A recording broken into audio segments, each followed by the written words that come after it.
वर्ष पहले का सेठ जी का भाषण है। जितने भी सुंदर सुंदर शरीर है,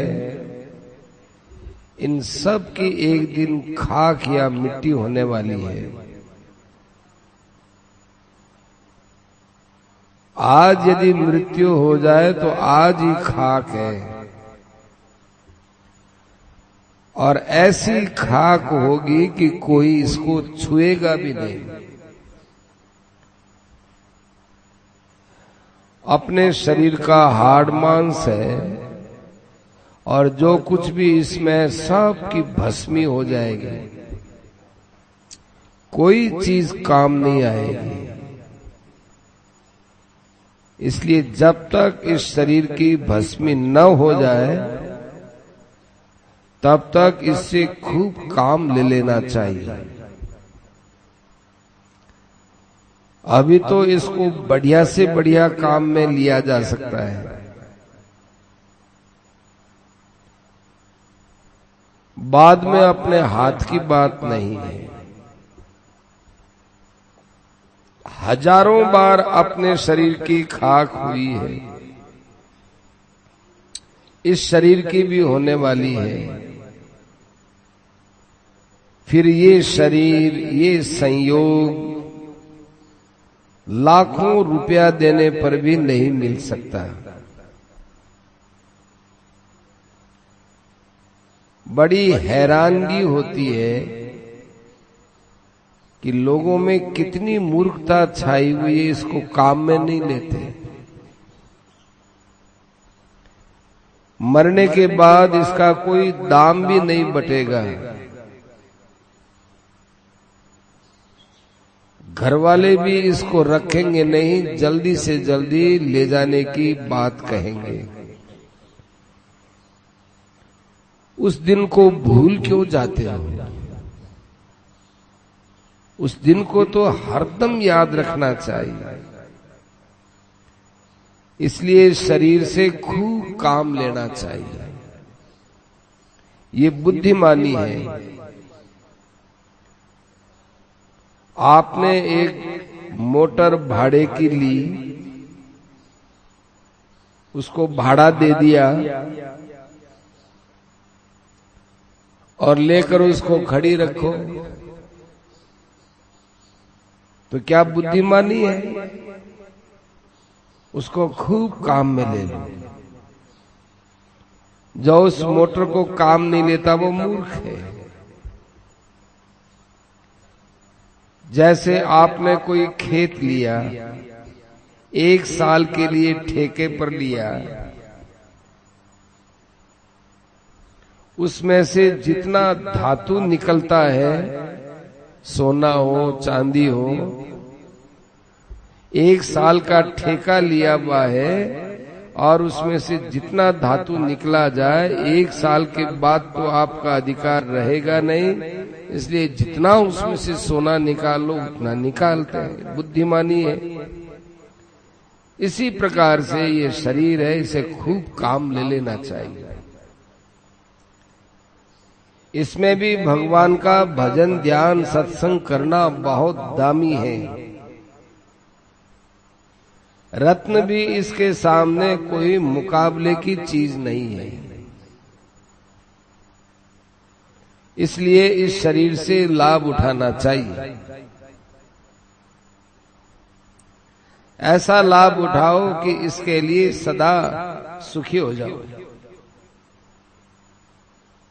आप अपने मन को टटोल के देखो, रात दिन जल रहे हो, जैसे उबलते हुए तेल में बड़ा पकोड़ा पसीजता है, इस तरह पसीजते रहते हैं। दुख पर दुख, चिंता पर चिंता, भय शोक छाए हुए हैं।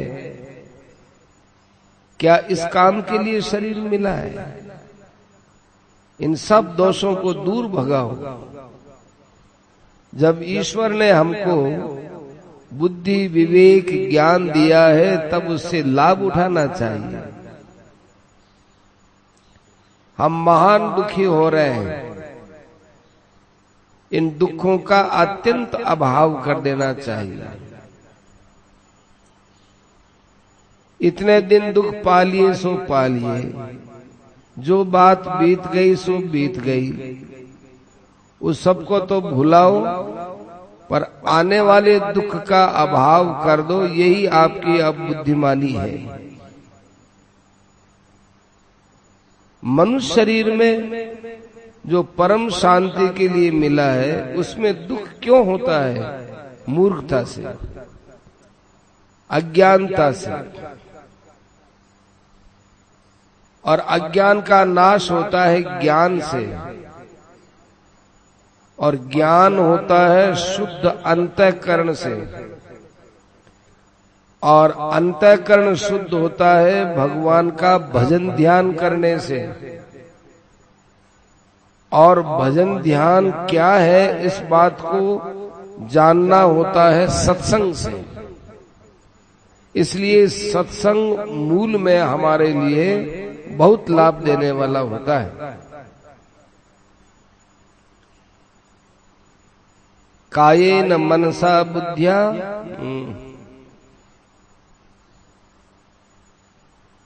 केवलैरिन्द्रियैरपि योगिनः कर्म कुर्वन्ति संगम त्यक्त्वात्म शुद्धये। निष्काम कर्म करने वाला, ममत्व बुद्धि रहित, इंद्रियां, मन, बुद्धि और शरीर के द्वारा आसक्ति का त्याग कर अंतःकरण की शुद्धि के लिए कर्म करते हैं। आसक्ति का त्याग कर निष्काम भाव से कर्म करने से शाश्वत शांति मिलती है। युक्त है कर्म फलम त्यक्त्वा शांति मापनोति नैष्ठिकीम्। निष्काम कर्मयोगी कर्मों के फल को परमेश्वर के अर्पण करके भगवत प्राप्ति रूप शांति को प्राप्त होता है। विहाय कामान यह सर्वान पुमांश्चरति निष्प्रिय है, निर्ममो निरहंकार है स शांति मधिगच्छति। जो पुरुष संपूर्ण कामनाओं को त्याग कर ममता रहित और अहंकार रहित, स्प्रिया रहित हुआ रहता है, वो शांति को प्राप्त होता है। यदि आपको नित्य शांति परम आनंद की आवश्यकता है, तो सबसे प्रेम हटाकर भगवान में प्रेम करो। इस सरल उपाय है।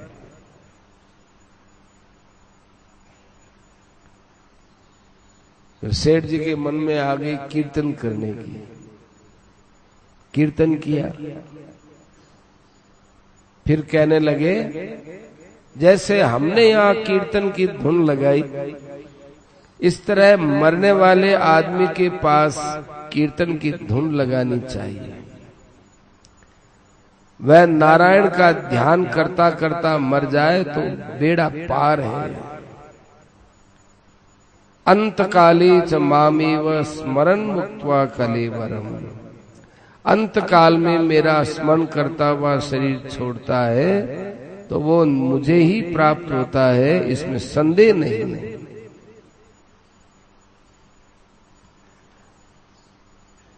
मरने के बाद और मरने के समय हम क्या करें, इसका प्रबंध तो अभी करना है। छोटा मरे चाहे बड़ा मरे, कीर्तन सुनते हुए मरना ही सराहने लायक है। जिस प्रकार भीष्म जी गंगा किनारे मरे, कितनी बड़ी आनंद की बात थी। मरने के वक्त बाहर के प्रयत्न में सबसे बढ़कर यही है कि मरणासन्न व्यक्ति को भगवान का नाम कीर्तन सुनावे और गीता जी सुनावे। उसका स्वतः भगवान में, भगवान नाम या गीता जी में ध्यान हो, यह बहुत बड़े लाभ की बात है। नारायण का नाम श्रवण करता हुआ मृत्यु प्राप्त हो जाए तो बेड़ा पार है। ये बात हमने आपको संक्षेप में कही है। यहाँ पर वैराग्य स्वाभाविक ही होता है। गंगा किनारे। यहां पर वैराग्यवान पुरुषों के द्वारा वैराग्य की बात कही जाए तो ज्यादा फायदा है। हमें तो भगवान और महात्मा के वचनों का अनुवाद करना है। भगवान के प्रेम का विषय बड़ा गंभीर है। वो भगवान का प्रेम लावे कहां से? कहीं बिकता तो है नहीं, कहीं बिकता हो तो ले आवे। प्रेमन बाड़ी नीपजे प्रेमन हाट बिकाए। प्रेम का तत्व एक नंबर पर भगवान जानते हैं, दूसरे नंबर पर भगवान के प्रेमी हैं वे जानते हैं, किंतु वे कह नहीं सकते। यह तो मुंह का स्वादनवत है। गूंगा जैसे गुड़ का स्वाद लेके क्या करे, बोल तो सकता नहीं, नाचता है। ऐसे भगवान का प्रेम कहा जा सकता नहीं। संसार से वैराग्य और भगवान से प्रेम बहुत ऊंचे दर्जे की चीज है। आजकल उल्टा हो रहा है, ध्यान से, आजकल उल्टा हो रहा है। हमारा संसार से तो प्रेम है और भगवान से वैराग्य है। क्या करना चाहिए? सब बात उल्टी उल्टी हो रही है। संसार से वैराग्य होने से उपरामता आप ही आ जाती है। भगवान में प्रेम होने से भगवान का ध्यान अपने आप होता है। देखो गंगा जी कल कल करती बहती है, पहाड़ है, वृक्ष है, यहाँ का वातावरण है, एकांत है, ध्यान के लिए कैसी बढ़िया जगह है। यहाँ भक्ति ज्ञान वैराग्य की वर्षा होती है। यहाँ यदि ध्यान करते करते प्राण चला जाए तो बेड़ा पार है। कहीं पर भी मृत्यु का अवसर हो तो परमात्मा के ध्यान में मस्त हो जाओ, फिर प्राण जावे तो जावे। यदि उस वक्त हाय तौबा मचाओगे तो नरकों में जाओगे।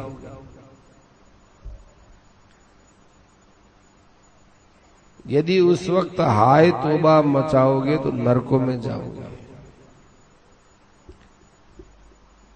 अंतकाले च मामेव स्मरण मुक्त्वा कलेवरम। कैसा भी नीच पापी नास्तिक कैसा भी मनुष्य क्यों न हो, मृत्यु के समय में भगवान का नाम ले लेता है तो उसका उद्धार हो जाता है। हिचकी आवे, डकार आवे, छींक आवे और भी कोई खटके की बात हो, तत्काल भगवान का नाम लेना चाहिए। जैसे छींक आए, छी राम, ऐसे बोलना चाहिए। और उबासी आए, राम राम राम, ऐसे बोलना चाहिए। हिचकी आए, हिचकी आते समय महाराज जी ने दो बात बताई। भगवान के नाम की बात तो सेठ जी भी बताते हैं, पर महाराज जी कहते थे हिचकी आए तो समझ, अरे भगवान याद कर रहे हैं, हम भगवान को भूल गए, भगवान हमको याद कर रहे हैं, तब हिचकी आ रही है। हिचकी आए, डकार आए, छींक आए और कोई खटके की बात हो तो उसी वक्त भगवान का नाम लेना चाहिए। हर वक्त ये समझना चाहिए कि यही मृत्यु का क्षण है, इसमें झूठ नहीं है, क्योंकि मृत्यु तो हो ही रही है। ये भ्रम है कि हम एक दिन जाकर कई वर्षों के बाद मरेंगे, ये भ्रम है। अभी मृत्यु है, अभी मृत्यु देखनी चाहिए। शरीर की तो अभी ध्यान से, शरीर की तो अभी मृत्यु देखो और आत्मा की अभी सत्ता देखो। मार्कंडेय मुनि शिव जी की उपासना करते थे। यमराज जी पास लेकर आए, क्योंकि मार्कंडेय जी की उम्र पूरी हो गई। तो यमराज जी पास लेकर आए, पास माने जाल। तो मार्कंडेय जी ने झट जाकर शिवलिंग को पकड़ लिया। अब शिवलिंग के पास आश्रय लेकर बैठे हुए मार्कंडेय जी को जबरदस्ती झटकाने का यमराज जी के भी सामर्थ्य के बाहर की बात है। कैसे यूं पकड़ कैसे छीन ले।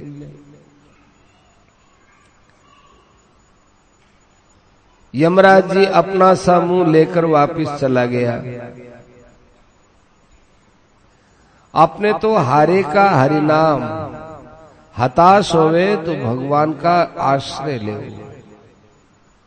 ये जो बड़े बड़े भक्तों में कष्ट आता है, वो कष्ट उनके लिए नहीं आता है। भगवान उन भक्तों के सामने कष्ट भेजकर हम लोगों को शिक्षा देते हैं कि देखो इन्होंने कष्ट में याद किया, तुम भी याद करो। द्रौपदी ने चीरहरण के समय भगवान को याद किया तो भगवान ने रक्षा की।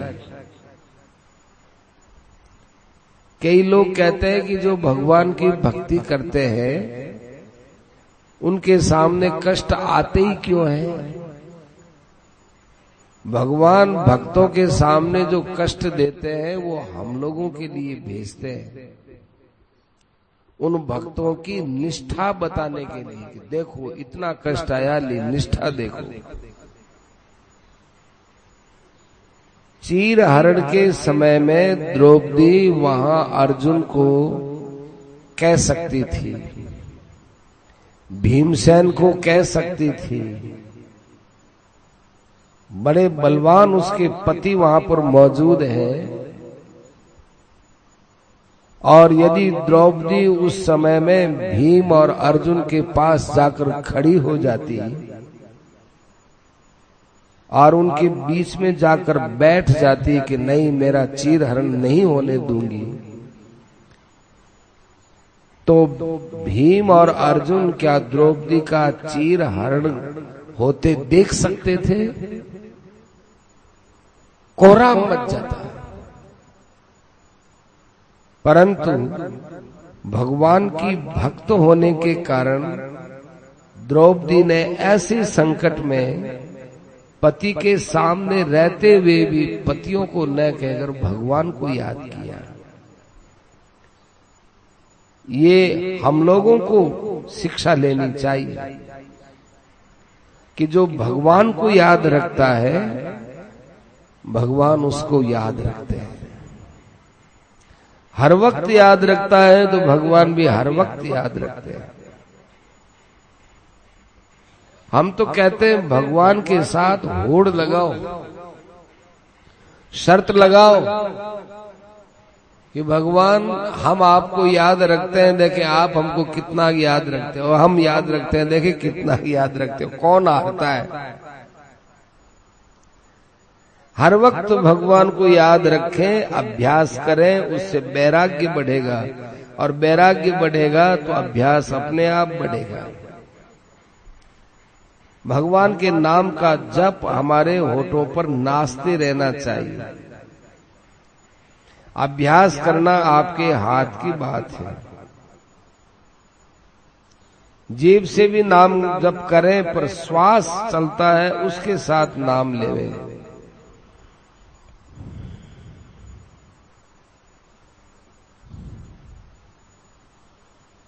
ये नाम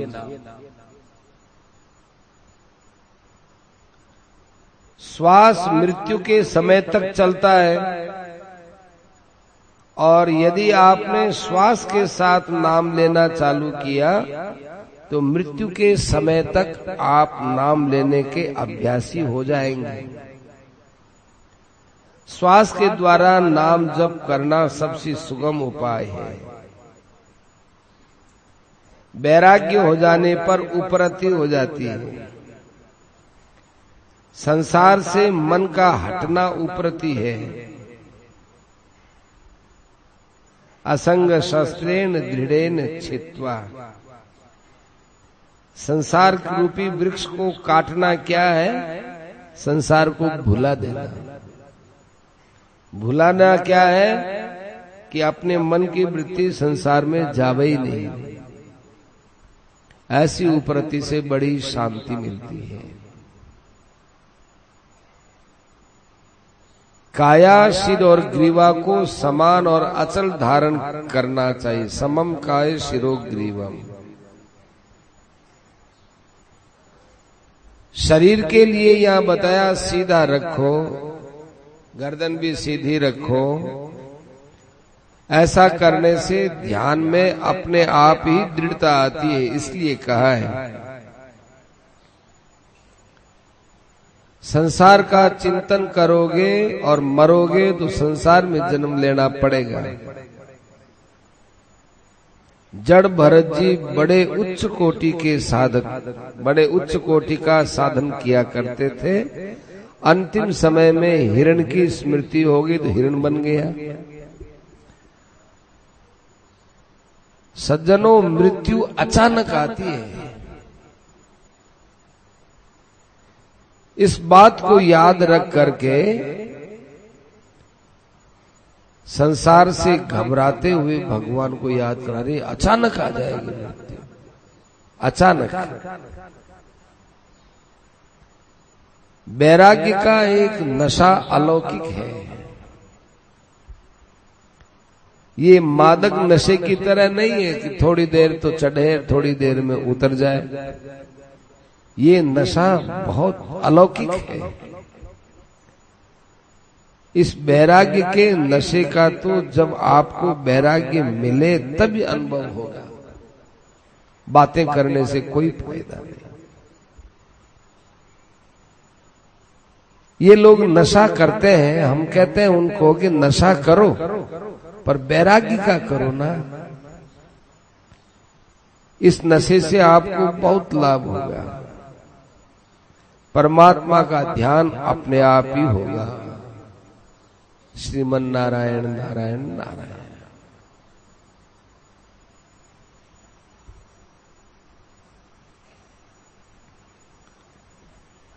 श्रीमन नारायण नारायण नारायण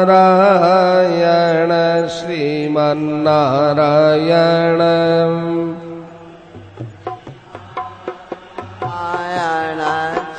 मन नारायण नारायण नारायण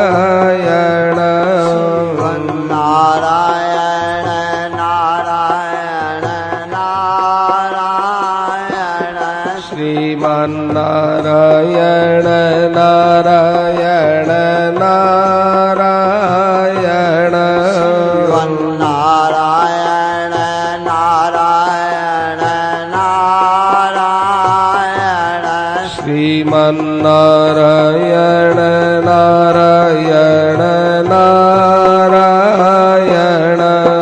मन नारायण नारायण नारायण श्रीमन नारायण नारायण नारायण श्रीमन नारायण नारायण नारायण